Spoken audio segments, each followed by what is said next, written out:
Question number 1.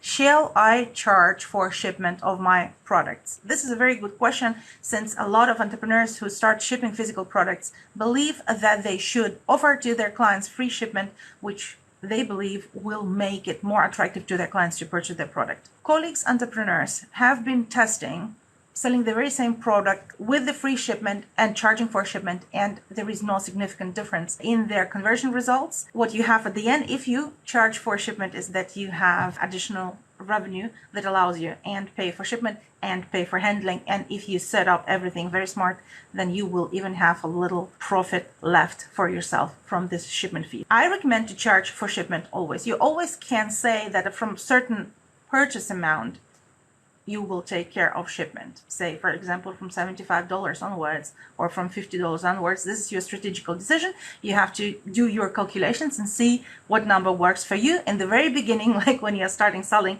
one product, when somebody purchases only one product from you, maybe two products, and it is below $50, I suggest that you charge for shipment.